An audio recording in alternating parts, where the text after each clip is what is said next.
ನಮಸ್ತೆ ಸ್ನೇಹಿತರೆ, ಕವಿತಾ ಫ್ಯಾಷನ್ ಲೋಕಕ್ಕೆ ಸ್ವಾಗತ. ಎಲ್ಲರೂ ಹೇಗಿದ್ದೀರಾ? ಎಲ್ಲರೂ ಚೆನ್ನಾಗಿದ್ದೀರಾ ಅಂದ್ಕೊಂಡು ಇವತ್ತಿನ ವೀಡಿಯೋ ಮಾಡ್ತಾಯಿದ್ದೀನಿ.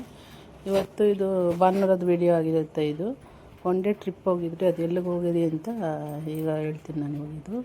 ಇದು ಬಂದು ಶಿವಗಂಗೆಗೆ ಹೋಗ್ತಾಯಿದ್ದೀರಿ ನಾವು ಫ್ಯಾಮಿಲಿ. ನಾವು ನಮ್ಮ ಮನೆಯಲ್ಲಿ ನಮ್ಮ ತಾಯಿ, ಮಕ್ಕಳು, ಯಜಮಾನರು ಎಲ್ಲರೂ ಗಾಡಿಯಲ್ಲಿ ಹೋಗ್ತಾಯಿದ್ದೀರಿ.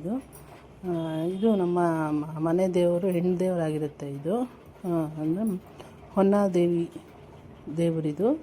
ಅಂದರೆ ಶಿವಗಂಗೆ ಬೆಟ್ಟದ ಮೇಲೆ ದೇವಸ್ಥಾನ ಇದೆ. ಇದು ಹೊನ್ನಾದೇವಿ ದೇವರು ಮತ್ತು ಗಂಗಾಧರೇಶ್ವರ ಸ್ವಾಮಿ ದೇವರು. ನಾವು ಬೆಳಗ್ಗೆ ನಾಷ್ಟ ಮಾಡಿರಲಿಲ್ಲ, ಇಲ್ಲಿ ಬಿಡೋಕ್ಕೆ ಒಂದು 10 ಗಂಟೆ ಆಯಿತು. ರಾಗಿ ಗಂಜಿ ಮಾಡಿಕೊಂಡು ತೊಗೊಂಡು ಹೋಗಿದ್ವಿ. ಅಲ್ಲಿ ಹೋಗ್ತಾ ಹೋಗ್ತಾ ಸ್ವಲ್ಪ ಹತ್ರ ನೀರೆಸ್ಟ್ ಒಂದು 5-10 ಕಿಲೋಮೀಟ್ರ್ ಹಿಂದಕ್ಕೆ ರಾಗಿ ಗಂಜಿ ಮಾಡಿ ಮೊಸರು ಹಾಕ್ಕೊಂಡು ಕುಡಿದ್ಬಿಟ್ಟು ಆಮೇಲೆ ನಾವು ದೇವಸ್ಥಾನಕ್ಕೆ ಹೋದ್ರಿ. ಇದು ನೋಡಿ, ಇದು ಎಂಟ್ರೆನ್ಸ್ ಆಗಿರುತ್ತೆ. ಇದು ಹೊನ್ನಾದೇವಿ ದೇವಸ್ಥಾನದಿದು. ಮೆಟ್ಲುಗಳು ತುಂಬ ಇದ್ದಾವೆ ಇಲ್ಲಂತೂ. ಮೆಟ್ಲು ಇಳಿಯೋಷ್ಟರಲ್ಲಿ ಹತ್ತೋಕ್ಕೂ ತುಂಬ ಕಷ್ಟ ಆಗ್ಬಿಡುತ್ತೆ, ಇಳಿಯೋಕ್ಕೂ ತುಂಬ ಕಷ್ಟ ಆಗ್ಬಿಡುತ್ತೆ ದೇವರು. ಹಾಗೂ ಹತ್ಕೊಂಡು ಹೋದ್ರಿ. ಇದೇ ದೇವರು ನೋಡಿ, ಇದು ಹೊನ್ನಾದೇವಿ ದೇವರಿದು. ಅದೇ ನಮ್ಮ ಮನೆ ಹೆಣ್ಣು ದೇವರಾಗಿರುತ್ತೆ. ಇದು ಇಷ್ಟು ವರ್ಷದಲ್ಲಿ ನಾವು ಇದು 2ನೇ ಸಲ ಬಂದಿರೋದು. ಹೋದ ವರ್ಷ ಒಂದು ಸಲ ಬಂದಿದ್ರಿ, ಮತ್ತು ಈ ವರ್ಷ 2ನೇ ಸಲ ಬಂದಿದ್ದೀರಿ. ಈ ವರ್ಷ ಅಂದರೆ ನಮಗೆ ಹೋದ ವರ್ಷ ಫಸ್ಟು ನಮಗೆ ಇದು ದೇವರು ಹೊನ್ನಾದೇವಿ ದೇವರು ಬಲಿ ಅಂದರೆ ಕೋಳಿ ಕುರಿಗಳು ಬಲಿ ಕೊಡೋ ದೇವರು ಅಂತ ಅಂದ್ಕೊಂಡಿದ್ರಿ. ಇಲ್ಲ, ಇದು ಸಿಹಿ ದೇವರು, ಅಂದರೆ ಇದಕ್ಕೆ ಬಲಿ ಇಲ್ಲ. ಇದಕ್ಕೆ ಏನಾದರೂ ಪ್ರಸಾದ ಥರ ಮಾಡ್ಬೋದು. ಇದು ಅವಲಕ್ಕಿ ಪ್ರಸಾದ, ಬಾಳೆಹಣ್ಣು ಪ್ರಸಾದ, ಚಿತ್ರಾನ್ನ ಆ ಥರ ಏನಾದರೂ ಮಾಡ್ಬೋದು. ಹೂವು ಎಲ್ಲ ತೊಗೊಂಡೋಗಿದ್ರಿ. ದೇವ್ರಿಗೆ ಹೂವು, ಕನಕಾಂಬರಿನ ಅಲಂಕಾರ ಎಲ್ಲ ಮಾಡ್ತಾಯಿದ್ರು. ನಾವು ಹೋದ ವರ್ಷ ಹೋದಾಗ ನಮಗೇನು ಅಂತ ಗೊತ್ತಾಗಲಿಲ್ಲ, ಮತ್ತು ಪ್ರಸಾದಗಳೆಲ್ಲ ಅಲ್ಲಿ ಮಾಡಿ ಹಂಚ್ತಾಯಿದ್ರು. ಅದಕ್ಕೆ ನಾವು ಈ ಸತಿ ಬಾಳೆ ರಸನ ಮಾಡೋಣ ಅಂದ್ಕೊಂಡು ಪೂಜೆ ಸಾಮಾನು ಇಲ್ಲಿಂದನೇ ತೊಗೊಂಡೋದ್ರಿ. ಇಲ್ಲಿ ನಮ್ಮದು ನಾಗಶೆಟ್ಟಹಳ್ಳಿಯಿಂದ ಶಿವಗಂಗೆಗೆ 50 ಕಿಲೋಮೀಟ್ರ್ ಆಗುತ್ತೆ. ಅಂದರೆ 1.5 ಅವರ್ ಜರ್ನಿ ಆಗುತ್ತೆ ಇಲ್ಲಿಂದ ಹೋಗೋಕ್ಕೆ. ನಮ್ಮ ಏರಿಯಾದಿಂದ ಶಿವಗಂಗೆಗೆ ಹೋಗೋಕ್ಕೆ 1.5 ಅವರ್ ಆಗುತ್ತೆ. ಹೋಗೋಕ್ಕೆ 1.5 ಅವರು, ಬರೋಕ್ಕೆ 1.5 ಅವರು. ನೋಡಿ, ನಾವು ಗಂಗಾಧರೇಶ್ವರ ಸ್ವಾಮಿಗೆ ಅಭಿಷೇಕಕ್ಕೆ ಕೂಪನ್ ತೊಗೊಂಡಿದ್ರಿ. 200 ರೂಪಾಯಿ ಕೊಟ್ಟು ಇಲ್ಲಿ ಕೂಪನ್ ತೊಗೊಂಡಿದ್ರಿ.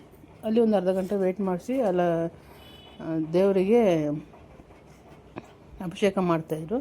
ಅದನ್ನು ವೀಡಿಯೋ ಮಾಡ್ತಾಯಿದ್ದೀನಿ ನೋಡಿ. ಫಸ್ಟು ನೀರಲ್ಲಿ ರಕ್ಕಿನ ತೊಳೆದು, ಆಮೇಲೆ ಹಾಲಲ್ಲಿ, ಮೊಸರಲ್ಲಿ, ಜೇನುತುಪ್ಪದಲ್ಲಿ, ಬೆಣ್ಣೆಯಲ್ಲಿ ಎಲ್ಲನೂ ಮಾಡ್ತಾಯಿದ್ರು. ಅಂದರೆ ಇವರು ಒಂದು 5-10 ಜನ ಆದಮೇಲೆ ಅಭಿಷೇಕ ಮಾಡಿಸ್ತಾರೆ.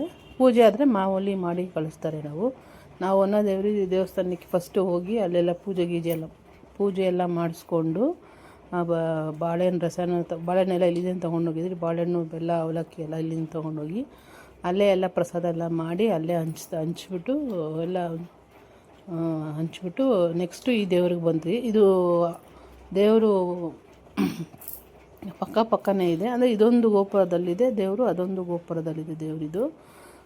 ಇದೊಂದು ನೋಡಿ, ಎಲ್ಲ ಅಲಂಕಾರ ಮಾಡ್ತಾಯಿದ್ರು. ಬೆಣ್ಣೆಯಲ್ಲಿ ಅಲಂಕಾರ ಮಾಡ್ತಾಯಿದ್ರು, ಆಮೇಲೆ ಬಾಳೆಹಣ್ಣಲ್ಲಿ ಅಲಂಕಾರ ಮಾಡ್ತಾಯಿದ್ರು ಎಲ್ಲ. ನಾವು ಒಂದು ಅರ್ಧ ಗಂಟೆ 1 ಅವರ್ ಕೂತ್ಕೊಂಡು ವೆಯ್ಟ್ ಮಾಡಿ ವೀಡಿಯೋ ಎಲ್ಲ ಮಾಡಿಕೊಂಡು ಬಂದ್ವಿ ನಾವು.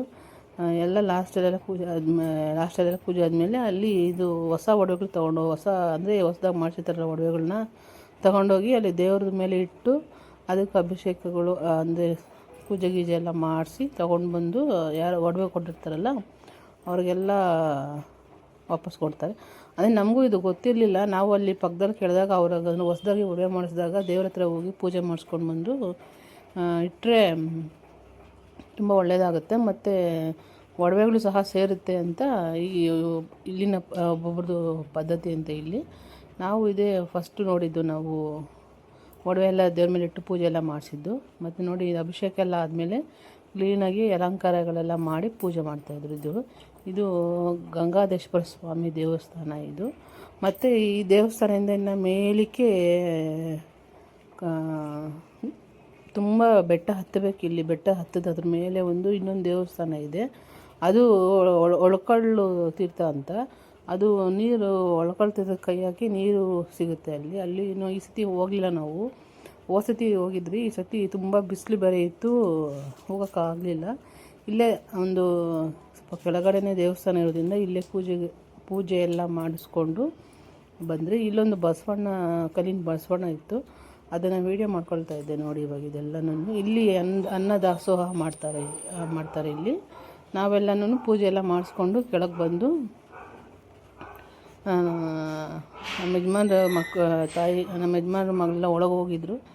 ಇನ್ನೊಬ್ಬ ಮಗಳು ನಡ್ಕೊಂಡು ಬರ್ತಾಯಿದ್ಲು, ಅವ್ರ ಅಜ್ಜಿಂದೆ ಬರ್ತಾಯಿದ್ರು.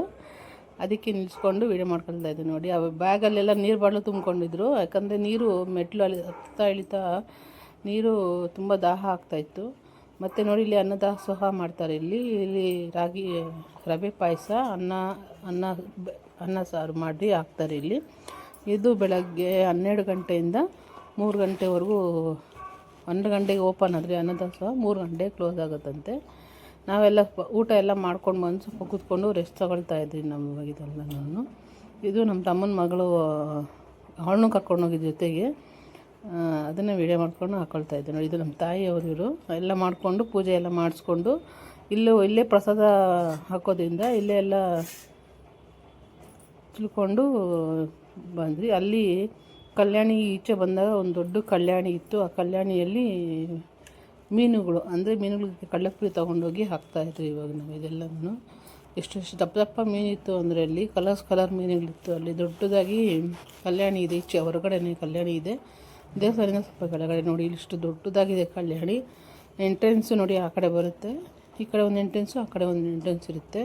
ಸುತ್ತಲೂ ಮೀನುಗಳು ಇದು ಫುಲ್ಲು ಇತ್ತು. ನಾವೆಲ್ಲನೂ ವರ್ಷ ಹೋದಾಗ ನಾವು ಕಳ್ಳೆಪುರಿ ತೊಗೊಂಡೋಗಿ ಅಲ್ಲೆಲ್ಲ ಹಾಕ್ಬಿಟ್ಟು ಒಂದು ಅರ್ಧ ಗಂಟೆ ಟೈಮು ಸ್ಪೆಂಡ್ ಮಾಡಿಕೊಂಡು ಬರ್ತೀರಿ ನೋಡಿ. ಆರೆಂಜ್ ಕಲರ್ ಮೀನು ಎಲ್ಲನೂ ಇದು ಕಳ್ಳೆಪುರಿ ಎಲ್ಲ ಹಾಕ್ತಾಯಿದ್ರಿ, ಎಲ್ಲರೂ ಉಟ್ಕೊಂಡು ಹಾಕ್ತಾಯಿದ್ರಿ. ದೇವಸ್ಥಾನ ನೋಡಿ ಈ ಥರ ಬರುತ್ತೆ ಕಲ್ಯಾಣಿದೆಲ್ಲನೂ.